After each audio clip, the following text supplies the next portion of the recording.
Après 12 ans à être mise de côté, j'ai enfin acheté la maison de mes rêves à 2 millions d'euros, au bord de la mer.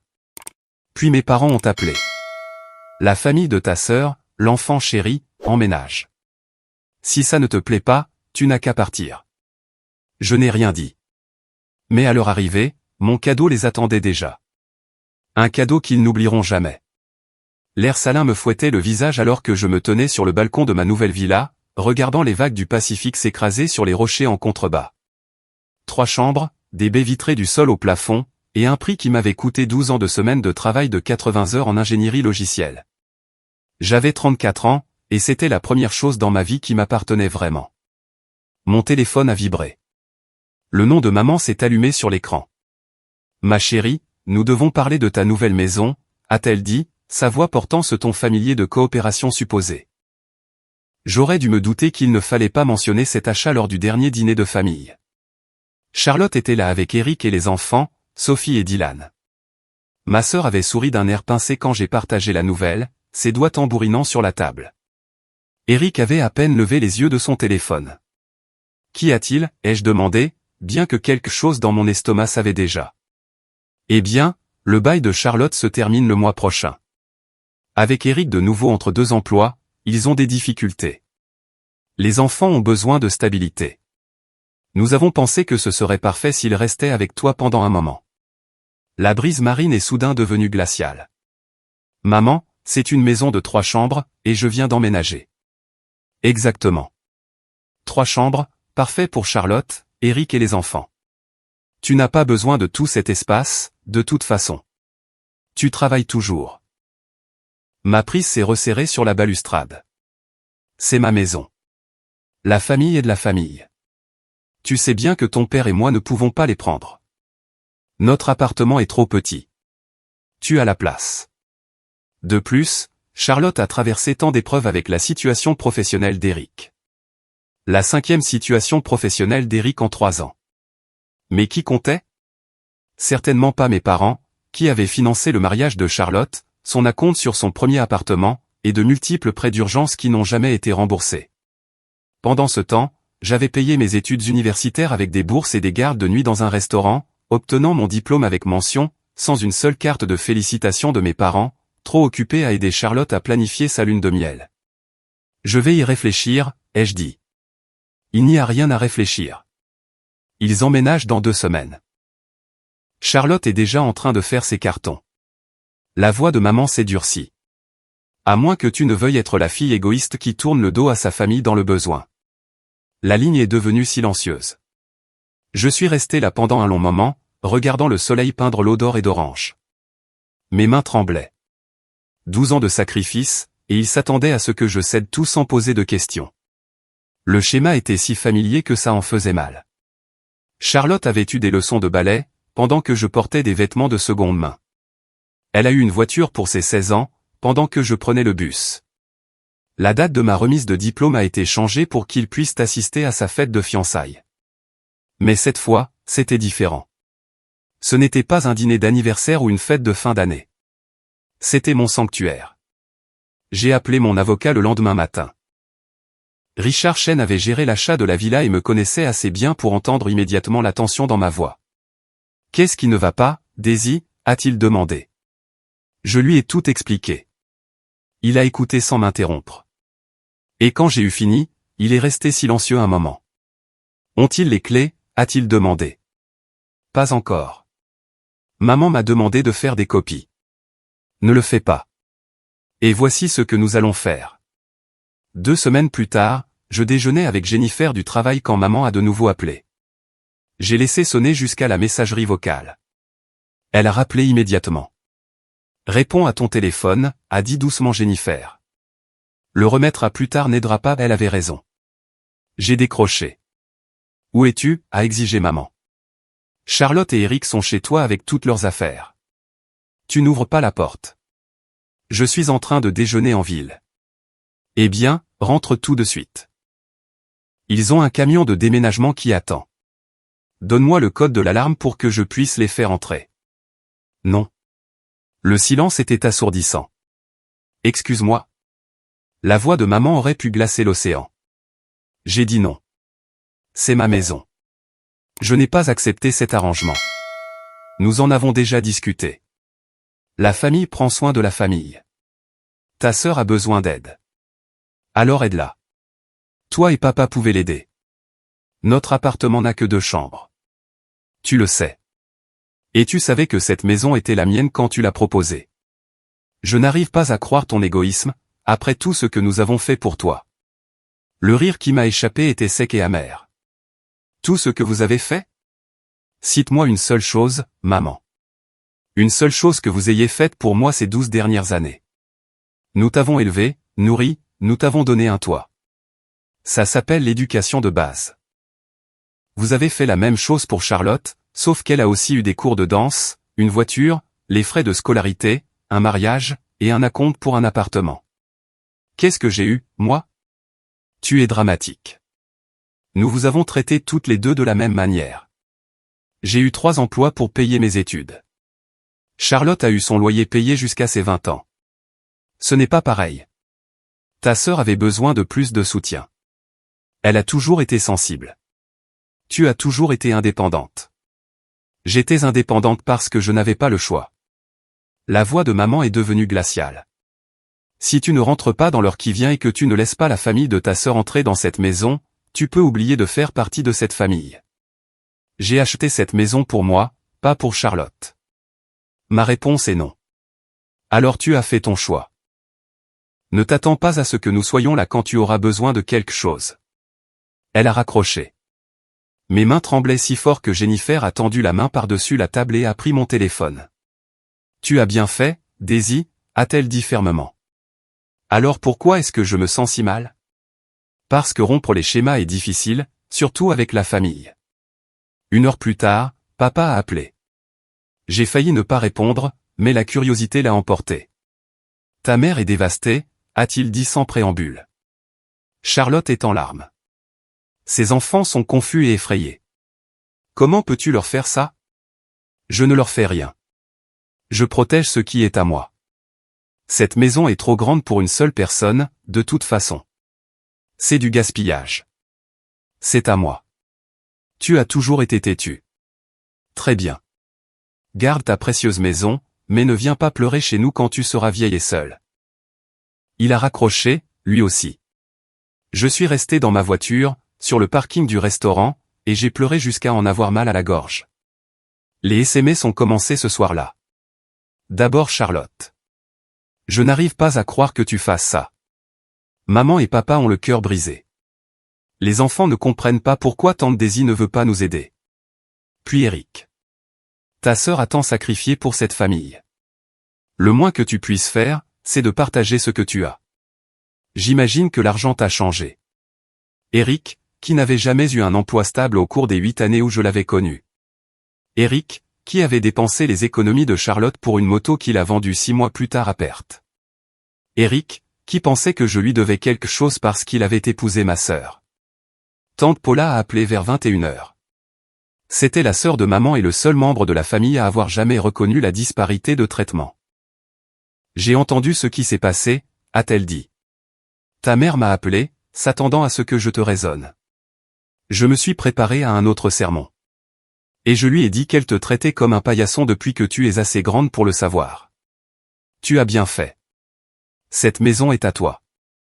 Ne les laisse pas te culpabiliser pour que tu la cèdes. J'ai failli laisser tomber le téléphone. Tu lui as dit ça? Quelqu'un devait le faire. Ça ne lui a pas plu, bien sûr. Elle a dit que je ne comprenais pas parce que je n'ai jamais eu d'enfant. Paula a reniflé. Je comprends très bien. J'ai vu comment il te traitait en grandissant. Ce n'était pas juste à l'époque, et ce n'est pas juste maintenant. Nous avons parlé pendant 1 heure. Tante Paula m'a raconté des histoires que je n'avais jamais entendues, sur la façon dont elle s'était disputée avec maman au fil des ans à propos du favoritisme. Comment maman insistait toujours sur le fait que Charlotte avait besoin de plus parce qu'elle était fragile, sensible, en difficulté. Comment papa suivait tout ce que maman voulait pour maintenir la paix. Tu étais plus facile, a dit Paula. C'est ce que ta mère m'a toujours dit. Comme si ça justifiait tout. Cette nuit-là, je n'ai pas pu dormir. La villa semblait immense et silencieuse. J'ai parcouru chaque pièce, touchant les murs que j'avais peints moi-même, les meubles que j'avais soigneusement sélectionnés. Cet endroit représentait chaque sacrifice, chaque événement social manqué, chaque week-end passé à coder au lieu de vivre. C'était à moi, mais la culpabilité pesait sur ma poitrine comme une pierre. Le lendemain matin, je suis allé voir Richard. Il avait des nouvelles. La propriété est uniquement à votre nom. Personne ne peut vous forcer à héberger qui que ce soit. Ça, c'est l'aspect juridique. Il s'est adossé à son fauteuil. Mais vous êtes venu ici pour plus qu'un simple conseil juridique. J'ai hoché la tête. Alors voici mon observation professionnelle. Votre famille a pour habitude d'attendre de vous que vous vous sacrifiez, tandis que votre sœur reçoit. Céder maintenant ne changera pas ce schéma. Cela le renforcera. Et s'il ne me parle plus jamais? La relation vaut-elle la peine d'être maintenue si elle n'existe que lorsque vous leur donnez ce qu'ils veulent? J'ai roulé sur l'autoroute côtière, les fenêtres baissées, la musique éteinte, juste le son de l'océan et de mes pensées. Charlotte a appelé cet après-midi-là. J'ai répondu, espérant qu'elle se serait peut-être calmée. Maman a dû nous aider à payer un hôtel, a-t-elle dit au lieu de bonjour. Nous ne pouvons nous le permettre que pour une semaine. Après ça, je ne sais pas ce que nous allons faire. Les enfants demandent pourquoi tante Daisy ne les aime plus. Ne me mets pas ça sur le dos. Je n'ai pas créé cette situation. Tu l'as créée quand tu as refusé d'aider ta propre famille. Nous sommes une famille, a-t-elle insisté. La famille est censée rester unie. La famille, ça va dans les deux sens, Charlotte. Quand est-ce que tu m'as déjà défendu? Quand maman a oublié mon anniversaire 3 années de suite. Quand papa a manqué ma remise de diplôme pour ta fête de fiançailles? Quand j'ai eu une pneumonie l'année dernière et que personne n'a appelé pour prendre de mes nouvelles? C'est différent. En quoi est-ce différent? Parce qu'ils avaient besoin de nous. Tu t'es toujours bien débrouillée toute seule. Je me suis bien débrouillée toute seule parce que personne ne m'a jamais demandé si j'avais besoin de quelque chose. Tu es si dramatique. On parle de quelques mois, peut-être un an. Juste le temps qu'Éric trouve quelque chose de stable. Un an. Elle voulait que je renonce à ma maison pendant un an, peut-être plus. Non, Charlotte. Très bien. J'espère que tu apprécieras cette maison. J'espère qu'elle te tiendra chaud la nuit, puisque tu sembles te soucier plus d'elle que de ta propre famille. Elle a raccroché. Je me suis fait une tasse de thé et je me suis assise sur le balcon, à regarder les vagues. Mon téléphone n'arrêtait pas de vibrer avec des messages de membres de la famille dont je n'avais pas entendu parler depuis des années, tous avec des opinions sur mon caractère et mes choix. Ce week-end-là, Richard a appelé avec une mise à jour. Votre mère a indiqué votre adresse comme résidence de Charlotte sur les formulaires d'inscription à l'école de ses enfants, a-t-il dit. Elle a imité votre signature en tant que propriétaire, donnant la permission. La rage m'a envahi si vite que j'ai vu des points noirs. Elle a fait quoi? J'ai déjà déposé les documents nécessaires pour contester. L'école aura besoin de documents appropriés, que votre mère ne peut pas fournir. Mais cela montre une intention. Il ne prévoit plus de demander la permission. Que dois-je faire? Documenter tout. Chaque appel, chaque SMS, chaque tentative d'accès à la propriété. S'il se présente, vous appelez la police. C'est votre maison, et vous avez tout à fait le droit de la protéger. La situation à l'école a dégénéré plus vite que prévu. La directrice, Madame Anderson, m'a appelé directement le mardi matin. Je vous appelle concernant les documents d'inscription de Sophie et Dylan Thompson, a-t-elle dit. L'adresse indiquée ne correspond pas à nos dossiers, et la signature ne correspond pas à celle que vous avez fournie à notre service de vérification. J'ai expliqué la situation aussi diplomatiquement que possible. Madame Anderson a écouté attentivement, puis a soupiré. Cela nous met dans une position difficile. Les enfants sont actuellement inscrits et assistent aux cours. Cependant, nous ne pouvons pas avoir de documents falsifiés dans notre système. Je devrais parler à Madame Thompson pour qu'elle fournisse des informations exactes. Je comprends. Je suis désolé que les enfants soient pris au milieu de tout ça. Les situations familiales sont toujours compliquées, a-t-elle dit gentiment. Mais nous devons suivre les procédures appropriées. Après avoir raccroché, j'ai ressenti un mélange de justification et de tristesse. Sophie et Dylan avaient toujours été des enfants adorables, et je tenais vraiment à eux. Mais mon affection ne m'obligeait pas à céder ma maison ou à laisser leurs parents utiliser ma propriété sans permission. Charlotte a appelé cet après-midi-là, la voix tremblante de fureur. L'école vient de me dire qu'ils enquêtent sur les documents d'inscription. Ils devront peut-être retirer les enfants et nous obliger à les réinscrire avec notre véritable adresse. Sais-tu ce que ça veut dire? Ils devront changer d'école en milieu d'année. Sophie s'était enfin fait des amis. Le professeur de Dylan dit qu'il s'épanouit. Tu détruis leur stabilité pour une question de paperasse. Je n'ai pas falsifié de documents, Charlotte. C'est maman qui l'a fait. Je me protège juste de la fraude. Ce n'est qu'une adresse. Ça ne te fait aucun mal. C'est mon adresse, ma propriété, ma responsabilité légale, si quelque chose arrive. Elle est restée silencieuse un moment. Je n'y avais pas pensé. Maman n'y a pas pensé non plus. Elle n'a pensé qu'à ce qu'elle voulait. Alors maintenant, mes enfants doivent en souffrir. Tes enfants souffrent à cause des choix que toi et Eric avez faits, pas à cause de moi. Elle a raccroché sans un mot de plus. Ce soir-là, j'ai reçu un email d'une adresse que je ne reconnaissais pas. L'objet était, de la part d'Hélène Thompson. Maman avait créé un nouveau compte de messagerie pour contourner mon blocage. Je t'ai mieux élevé que ça, commençait l'email. Une mère connaît son enfant, et je sais que tu fais ça pour punir Charlotte d'être aimée. Tu as toujours été jalouse d'elle, même quand tu étais petite. Quand elle a eu son premier vélo, tu as boudé pendant des semaines. Quand elle a été acceptée dans l'équipe de Pom Pom Girls, tu as quitté l'équipe juste pour la contrarier. Ce n'est qu'un autre de tes comportements enfantins. Ton père et moi sommes profondément déçus. Nous t'avons tout donné, et c'est comme ça que tu nous remercies. En tournant le dos à ta famille dans ces moments les plus sombres, en traumatisant ta nièce et ton neveu par ton égoïsme.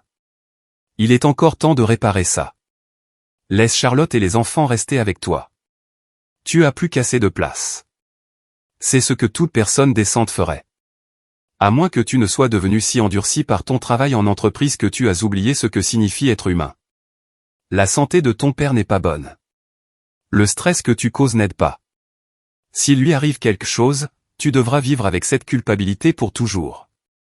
Je l'ai lu 3 fois, chaque passage me mettant plus en colère. La réécriture de l'histoire était d'une audace à couper le souffle. J'ai quitté l'équipe de Pom Pom Girls parce que je ne pouvais pas me permettre l'uniforme et les frais, et maman avait refusé de m'aider parce que Charlotte avait besoin de nouveaux costumes de danse. L'incident du vélo n'a jamais eu lieu. Charlotte a eu un vélo et je n'en ai jamais demandé un, parce que je savais déjà que la réponse serait non. Et maintenant, elle utilisait la santé de papa comme chantage affectif. J'ai transféré l'email à Richard, puis j'ai bloqué la nouvelle adresse. Il a appelé dans les 20 minutes. C'est du harcèlement, a-t-il dit sèchement. Nous pouvons l'ajouter à la documentation.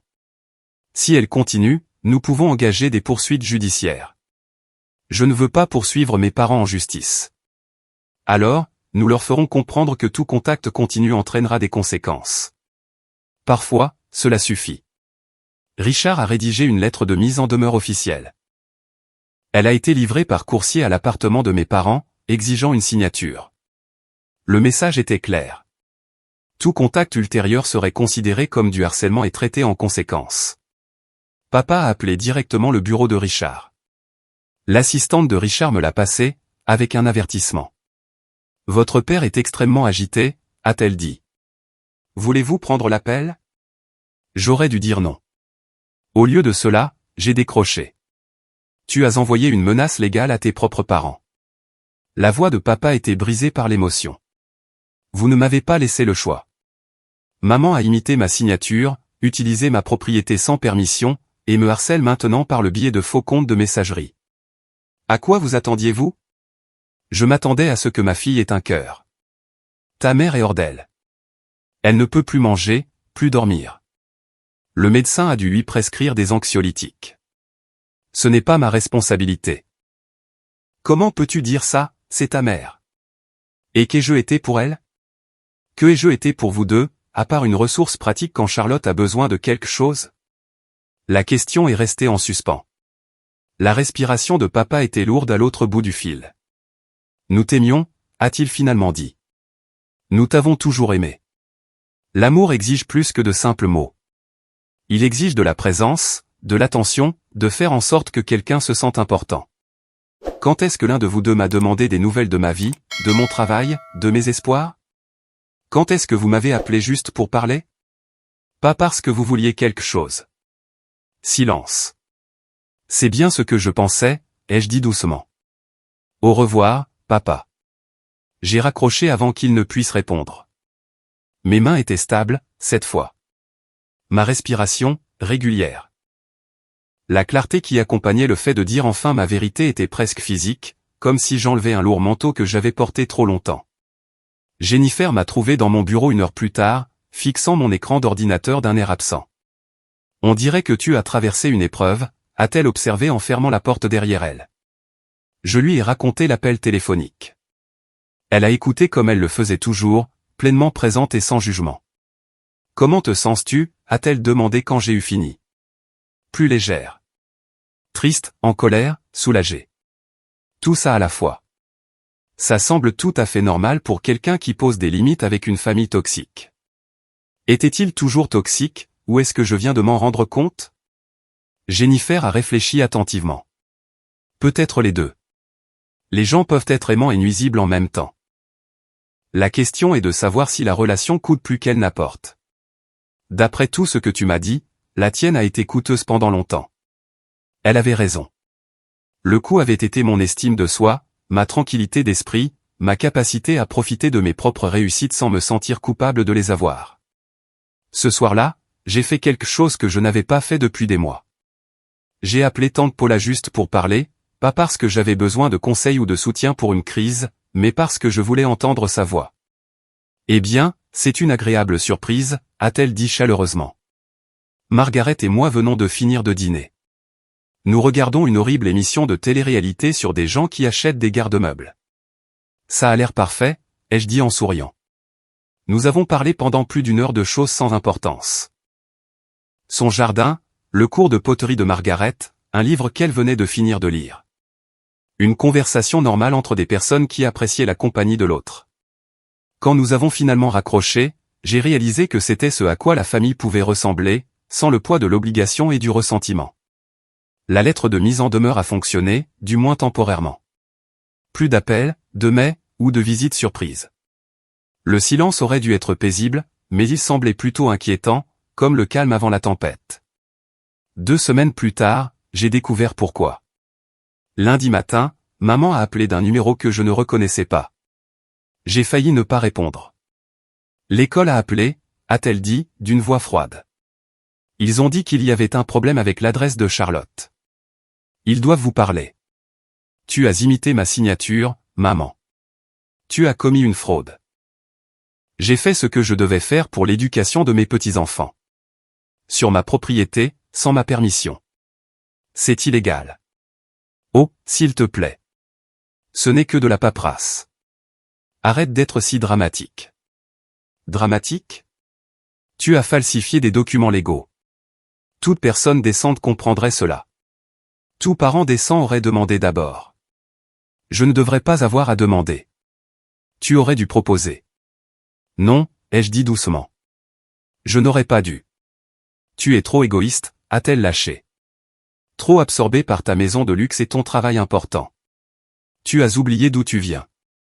Je n'ai rien oublié, ai-je dit. Je me souviens de chaque fois où tu as choisi Charlotte plutôt que moi. Chaque événement manqué, chaque promesse rompue, chaque fois où tu m'as fait me sentir invisible dans ma propre famille. Tu réécris l'histoire. Nous vous avons aimés toutes les deux de la même manière. L'amour ne se mesure pas en égalité. Il se mesure en attention, en effort, et en soin. Selon cette norme, Charlotte a tout eu. Maman a ricané. Tu inventes des problèmes parce que tu veux justifier ton égoïsme. Charlotte avait besoin de plus parce qu'elle avait plus de difficultés. Elle avait des difficultés parce que tu ne l'as jamais laissé faire face aux conséquences. J'ai réussi parce que je n'avais pas le choix. Nous en avons fini avec cette conversation, a-t-elle dit. Soit tu laisses ta sœur rester dans cette maison, soit tu n'es plus la bienvenue dans cette famille. Alors j'imagine que je ne suis pas la bienvenue. J'ai raccroché. Mes mains ne tremblaient pas, cette fois. La finalité de ce moment s'est abattue sur moi comme un brouillard matinal sur l'océan. J'avais franchi une ligne qui ne pouvait être franchie en sens inverse. Pour le meilleur ou pour le pire, je m'étais choisi, au détriment de leurs attentes. Le travail est devenu mon refuge pendant ces semaines.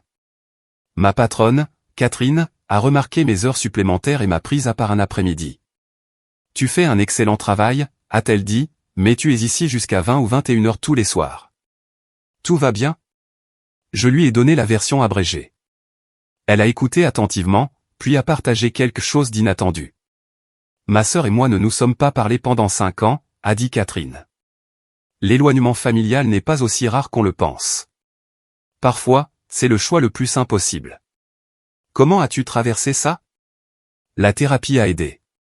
Et aussi le fait de réaliser que je n'étais pas responsable de réparer des relations que d'autres avaient brisées. Tu n'as pas créé cette situation, tu as juste refusé de l'encourager. Ce sont deux choses différentes. Elle m'a recommandé sa thérapeute, le docteur Patricia Walsh. J'ai pris rendez-vous pour la semaine suivante. Le bureau du docteur Walsh donnait sur un petit jardin, paisible et privé. Elle avait la cinquantaine, des yeux bienveillants et l'air de quelqu'un qui avait tout entendu et ne jugeait rien. « Dites-moi ce qui vous amène », a-t-elle simplement dit. J'ai parlé pendant toute la séance de 50 minutes, m'arrêtant à peine pour respirer. Elle prenait des notes de temps en temps, mais surtout, elle écoutait, son expression neutre mais attentive. « Notre temps est écoulé pour aujourd'hui », a-t-elle finalement dit. Mais je veux vous laisser avec une question à méditer jusqu'à notre prochaine séance. Vous avez beaucoup parlé de ce que votre famille attend de vous. Que attendez-vous d'eux?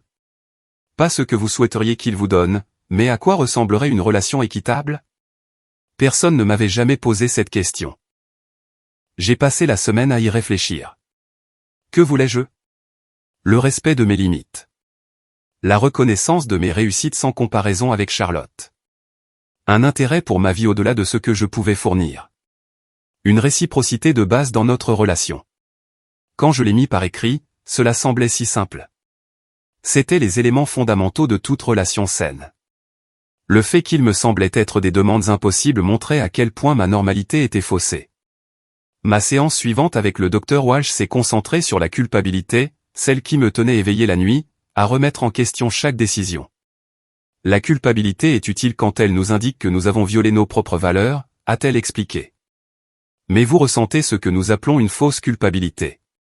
Vous vous sentez mal d'avoir posé des limites parce que vous avez été conditionné à croire que les limites sont égoïstes. Ce n'est pas le cas. Elles sont essentielles. Mais qu'en est-il de Sophie et Dylan? Ils sont innocents dans tout ça. C'est vrai. Et il est regrettable que les choix de leurs parents les affectent. Mais vous n'êtes pas responsable des décisions de Charlotte et Eric. Vous n'êtes pas responsable de la complaisance de vos parents. Vous n'êtes responsable que de vos propres choix et de vos propres limites. La logique avait du sens, mais les sentiments n'étaient pas logiques. Je voyais encore le visage confus de Sophie quand je l'avais vue pour la dernière fois. J'entendais encore Dylan demander pourquoi tante Daisy ne venait plus au dîner de famille. Donnez-vous la permission de faire votre deuil, a dit doucement le docteur Walsh. Vous pleurez la famille que vous méritiez mais que vous n'avez pas eue. C'est une perte réelle, et elle mérite d'être reconnue. J'ai commencé à pleurer. Le genre de pleurs profonds et épuisés qui s'accumulaient depuis des semaines. Le docteur Walsh m'a tendu des mouchoirs et s'est assise tranquillement pendant que je traversais cette épreuve. C'est une bonne chose, a-t-elle dit quand j'ai finalement repris mon souffle. Vous portez cela depuis longtemps. Il faut que ça sorte. Au cours des semaines suivantes, la thérapie est devenue un point d'ancrage dans ma vie. Le docteur Walsh m'a aidé à identifier des schémas auxquels j'étais aveugle, des comportements que j'avais normalisés parce qu'ils avaient toujours été là. Elle m'a appris la différence entre la culpabilité et la responsabilité, entre la compassion et la codépendance. Votre famille fonctionne sur un contrat tacite, a-t-elle observé lors de notre 5e séance. Charlotte reçoit du soutien. Vous fournissez des ressources. Vos parents gardent le contrôle. Chacun a un rôle. En refusant de jouer votre rôle, vous avez perturbé tout le système. C'est pourquoi la réaction a été si extrême. Alors, que dois-je faire? Vous continuez à faire ce que vous faites. Vous maintenez vos limites. Vous construisez une vie qui ne nécessite pas leur approbation. Et vous acceptez qu'ils ne comprennent ou n'approuvent peut-être jamais vos choix. Leur compréhension n'est pas nécessaire à votre guérison. Les séances de thérapie m'ont donné des mots pour des expériences que je n'avais jamais pu articuler. Parentification, bouc émissaire, triangulation. Ce n'était pas de simples bizarreries familiales ou des conflits de personnalité. C'étaient des schémas de dysfonctionnement reconnus, et je n'avais pas tort de les trouver nuisibles. Jennifer m'a invité à sa fête d'anniversaire dans son appartement. J'ai failli refuser, craignant d'être de mauvaise compagnie, mais elle a insisté. Tu as besoin d'être entouré de gens qui t'apprécient pour qui tu es, a-t-elle dit fermement, pas pour ce que tu peux leur donner. La fête était petite et décontractée. Le petit ami de Jennifer, David, était là, ainsi que quelques collègues et amis. Personne n'a posé de questions indiscrètes sur ma situation familiale. Personne n'a exigé un travail émotionnel que je n'étais pas prête à donner. Nous avons simplement parlé, ri, joué à des jeux de société et apprécié la compagnie des autres. Vers minuit, je me suis retrouvé sur le balcon de Jennifer avec David, à regarder les lumières de la ville. Jennifer m'a un peu parlé de ce que tu traverses, a-t-il dit prudemment. J'espère que ça ne te dérange pas. Elle s'inquiétait pour toi. Ça va. Je sais qu'elle part d'une bonne intention. Mes parents et moi ne nous parlons plus, a-t-il proposé. Des raisons différentes des tiennes, mais un résultat similaire. Les gens agissent toujours comme si c'était la pire chose au monde, mais honnêtement, ma vie s'est tellement améliorée une fois que j'ai cessé d'essayer de mériter leur approbation. Depuis combien de temps? 7 ans. Et je ne le regrette pas. Je regrette que cela ait dû arriver, mais pas de m'être choisi. Nous sommes restés dans un silence confortable pendant un moment. C'était rassurant de savoir que je n'étais pas seul dans ce deuil particulier. La semaine suivante, j'ai reçu une lettre de Charlotte. Pas un email ou un SMS, mais une vraie lettre manuscrite, livrée à mon lieu de travail. Jennifer me l'a apportée avec une expression inquiète. C'est arrivé pour toi à la réception, a-t-elle dit. Veux-tu que je reste pendant que tu la lis? J'ai apprécié l'offre, mais j'ai secoué la tête. Il y avait des choses qu'il fallait affronter seul. La lettre faisait 3 pages. L'écriture familière et bouclée de Charlotte remplissait chaque ligne. Je sais que tu ne veux probablement pas avoir de mes nouvelles. Je ne t'en voudrais pas si tu jetais ça sans le lire. Mais j'ai besoin de dire ces choses, même si tu ne réponds jamais. Eric et moi nous séparons. Peut-être pour de bon, cette fois. Il a emménagé avec son ami Trevor il y a 3 semaines. Honnêtement, c'est un soulagement. Vivre avec lui était devenu épuisant. Chaque jour était une crise. Chaque problème, la faute de quelqu'un d'autre. Maman est furieuse contre moi d'avoir échoué à mon mariage. Papa a juste l'air déçu chaque fois que je lui rends visite. Il n'arrête pas de demander quand tu vas leur pardonner, pour qu'on puisse tous être à nouveau une famille. Comme si j'avais le moindre contrôle là-dessus. Comme si c'était mon travail de réparer ce qu'ils ont cassé. J'ai beaucoup pensé à notre enfance, à quel point les choses étaient différentes pour nous. Tu as raison de dire que j'ai eu plus. Je le savais à l'époque. Mais je me disais que je le méritais, parce que les choses étaient plus difficiles pour moi. La danse, l'école, les amis. Tout était une lutte. Toi, tu donnais l'impression que tout était facile. Mais maintenant, je réalise que tu donnais cette impression parce que tu devais le faire. Parce que personne n'allait t'aider. Alors tu t'es débrouillée toute seule. Pendant que moi, on me sauvait à chaque fois que je trébuchais. Je ne sais pas comment être le genre de personne qui résout ses propres problèmes. J'ai 36 ans et j'appelle encore maman quand quelque chose ne va pas. J'attends toujours que quelqu'un vienne régler les choses. Et maintenant, j'élève Sophie et Dylan de la même manière, et je vois à quel point ça leur fait du mal. Sophie m'a demandé la semaine dernière pourquoi tu ne venais plus nous voir. Je ne savais pas quoi lui dire. J'ai commencé à te blâmer. J'ai commencé à dire que tu étais trop occupé par le travail, mais je me suis arrêté, parce que ce n'est pas de ta faute. C'est de la mienne. De la mienne, et de celle de maman, et de papa, et d'Eric. Je ne demande rien. Je ne te demande pas de nous pardonner ou de nous laisser revenir dans ta vie. Je voulais juste que tu saches que je le vois enfin. Tout. Et je suis désolé. Je suis tellement, tellement désolé. Charlotte. J'ai relu la lettre 2 fois de plus, cherchant une manipulation ou des intentions cachées. Mais elle semblait sincère, brute, d'une manière que Charlotte n'avait jamais été avec moi auparavant. Je l'ai pliée avec soin et l'ai mise dans le tiroir de mon bureau. Je n'étais pas prête à répondre. Je ne le serais peut-être jamais, mais le fait d'avoir sa reconnaissance par écrit me semblait important, comme la documentation d'une vérité qui avait été niée pendant trop longtemps. Le soulagement était inattendu. Après des années à me sentir inadéquate, à essayer de mériter le même amour que Charlotte recevait sans effort, j'avais enfin accepté la réalité. Il n'allait pas changer. La seule chose que je pouvais contrôler, c'était de continuer ou non à participer à une dynamique qui me faisait du mal. Richard m'a aidé à déposer une ordonnance restrictive après que maman s'est présentée à mon lieu de travail, provoquant une scène dans le hall d'entrée. La sécurité a dû l'escorter dehors pendant qu'elle criait à propos de filles ingrates et de trahison familiale. Les ressources humaines ont été compréhensives, mais inquiètes. Jennifer s'est assise avec moi après, pendant que je remplissais le rapport d'incident. « Je suis tellement désolée », a-t-elle dit doucement. « Ce n'est pas de ta faute. Je sais, mais je suis quand même désolée que tu traverses ça. » L'ordonnance restrictive a été accordée. Aucun contact pendant 6 mois. Prolongeable si nécessaire. Papa a envoyé un dernier message par l'intermédiaire de tante Paula. « Tu as brisé le cœur de ta mère. J'espère que tu es satisfaite. » Tante Paula l'a transmis en s'excusant.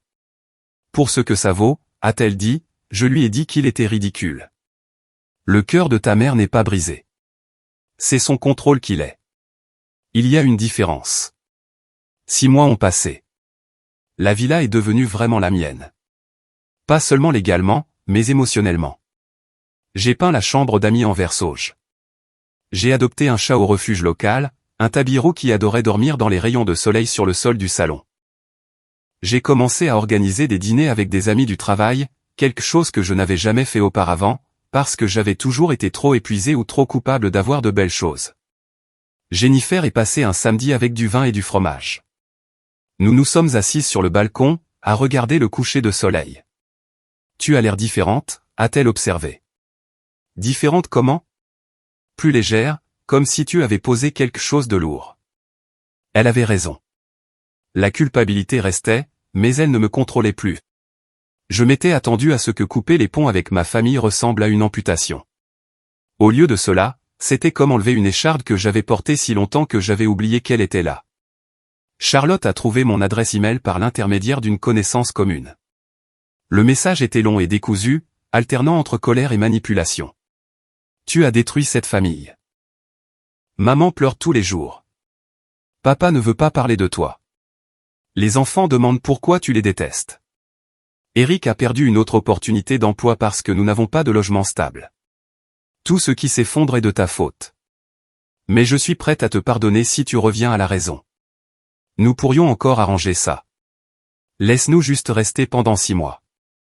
6 mois, et je promets que nous trouverons un autre endroit. 6 mois deviendraient 1 an, deviendraient permanent. Je le savais. Il le savait.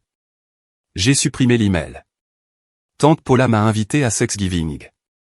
Elle n'avait jamais reçu auparavant, s'en remettant toujours au rassemblement familial traditionnel de maman. Cette année, elle a loué la salle privée d'un petit restaurant et n'a invité que moi, sa compagne Margaret, et 2 amis de son club de lecture. « Ta mère est furieuse », a dit joyeusement Paula en me passant la sauce au canneberge. Elle n'arrive pas à croire que j'encourage ton comportement égoïste en maintenant le contact. Je suis désolé de t'avoir causé des problèmes. Ne le sois pas. Nous avons des problèmes depuis 40 ans. Cela les a juste fait remonter à la surface. Paula a souri. De plus, je préfère passer les vacances avec des gens qui veulent vraiment être là. Margaret a levé son verre aux nouvelles traditions. Nous avons trinqué. Le repas était détendu, rempli de rires et de conversations sincères.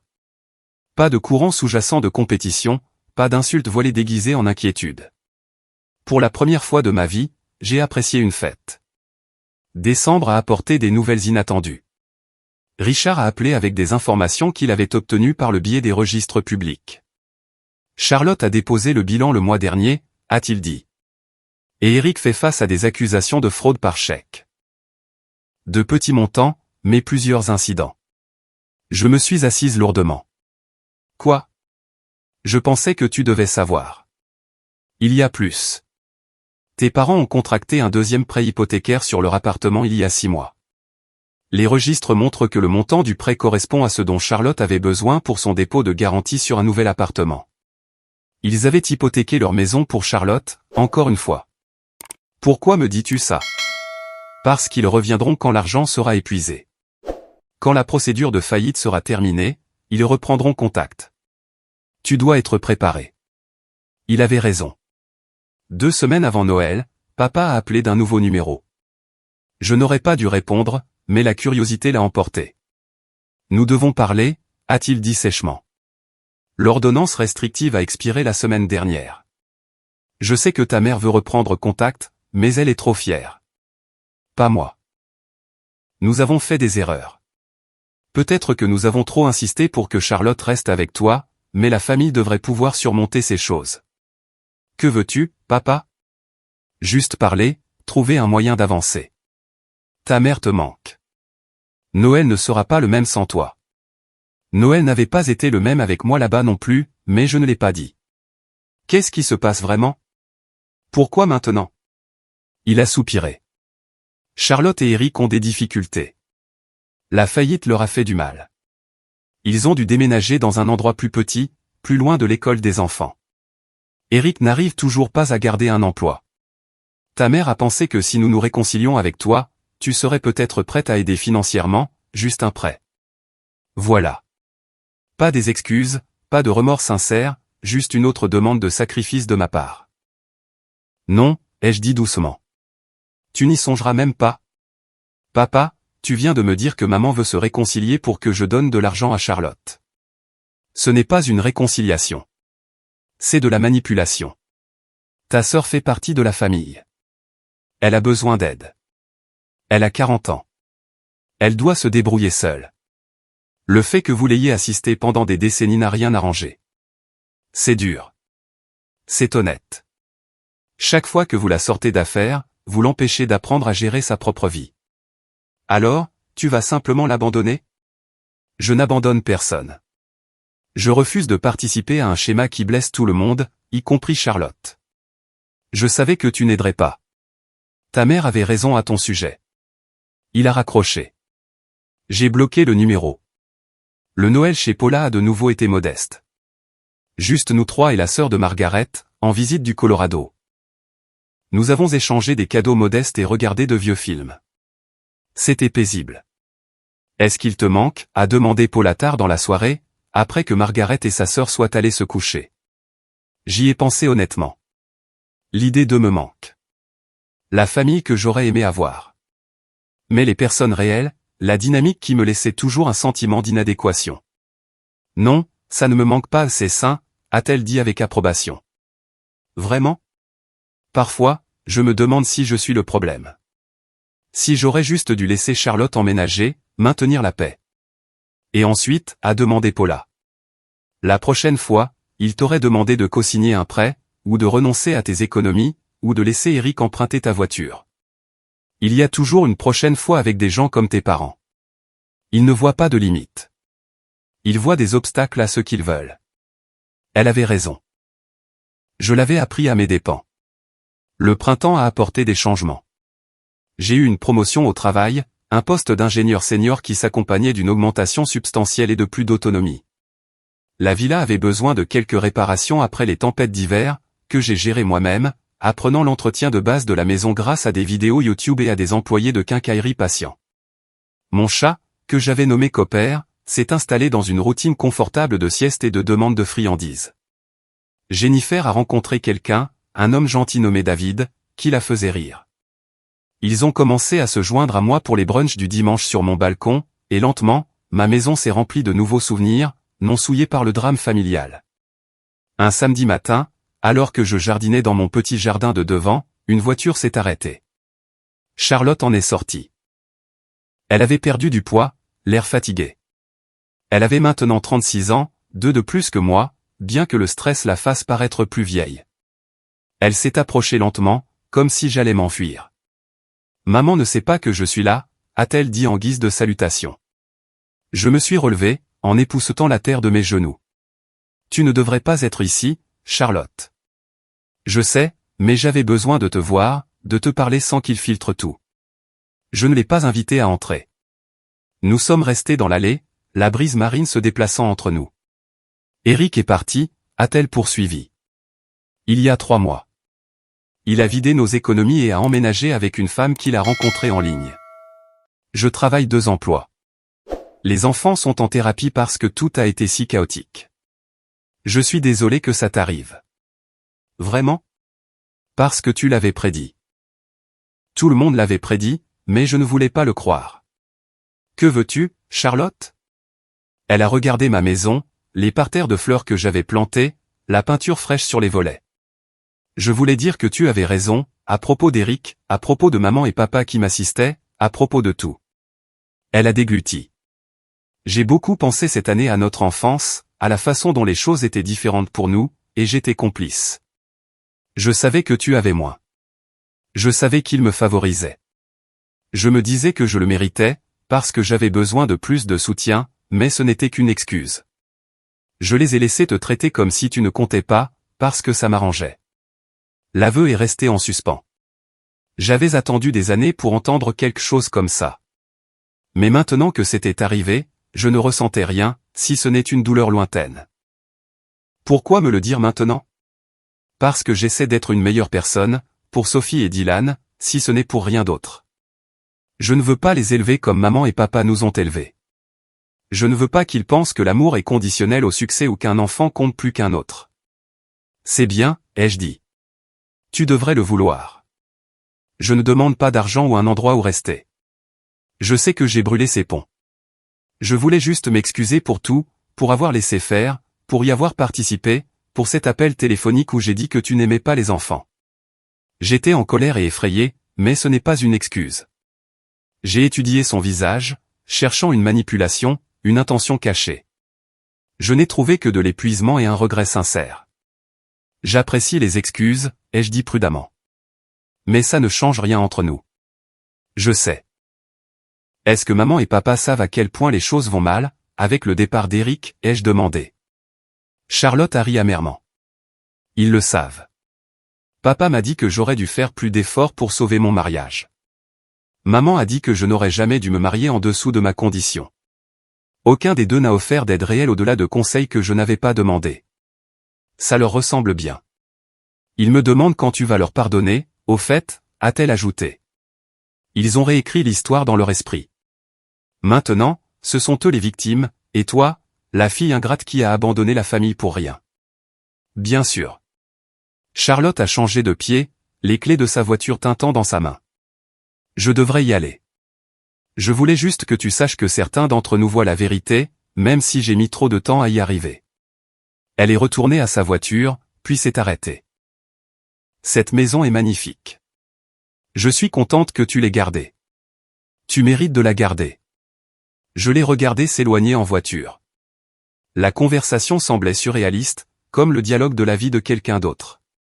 Une partie de moi voulait la rappeler, trouver un moyen d'avancer, mais les mots de Richard résonnaient dans mon esprit, rompre les schémas est essentiel au changement. Ce soir-là, j'ai appelé tante Paula et je lui ai raconté la visite de Charlotte. La crois-tu? A demandé Paula. Je pense que oui. Mais croire à ses excuses ne signifie pas lui faire confiance pour ne pas retomber dans ses anciens schémas. C'est sage, a dit Paula. Le pardon et la réconciliation ne sont pas la même chose. Tu peux pardonner à quelqu'un pour son comportement passé sans lui donner l'occasion de le répéter. L'été est arrivé. J'ai eu 35 ans un mardi. Jennifer et David m'ont emmené dîner et Paula a envoyé des fleurs. Personne d'autre n'a souligné la journée, ce qui m'a moins dérangé que je ne l'aurais cru. J'avais construit une vie qui ne nécessitait pas leur validation. Tard ce soir-là, assise sur mon balcon avec Copper ronronnant sur mes genoux, j'ai pensé au chemin parcouru depuis ce premier appel téléphonique jusqu'à maintenant. La villa avait coûté 2 millions d'euros. Mais le vrai prix avait été de comprendre que ma valeur n'était pas déterminée par l'incapacité de ma famille à la voir. Mon téléphone a vibré avec un SMS de Charlotte. Juste 3 mots. Joyeux anniversaire, sœurette. Je l'ai fixé pendant un long moment avant de répondre. Merci. De petits pas. Peut-être que c'était tout ce dont nous étions capables. L'océan s'étendait à l'infini devant moi, sombre, vaste, et plein de possibilités. J'avais passé des années à essayer de mériter l'amour de gens qui ne pouvaient pas me le donner comme j'en avais besoin. Maintenant, j'apprenais à construire quelque chose de différent. Quelque chose qui commençait par m'aimer assez pour protéger ce que j'avais créé. La villa se dressait, solide et belle, derrière moi. Chaque mur, un témoignage de persévérance. Je l'ai acheté seul, je l'ai défendu seul, et maintenant, j'allais en profiter à mes conditions. Personne ne pouvait m'enlever ça. Parfois, le plus grand cadeau que l'on puisse se faire est le courage de s'éloigner des gens qui ne vous veulent que pour ce que vous pouvez leur offrir. Ça fait mal. La culpabilité ne disparaît jamais complètement. Mais de l'autre côté de cette douleur, il y a la liberté. Et la liberté a le goût de l'air salin, des couleurs du coucher de soleil, et d'une maison qui est entièrement, complètement, sans équivoque, la vôtre. C'est le cadeau que je me suis fait. Et je le referai sans hésiter.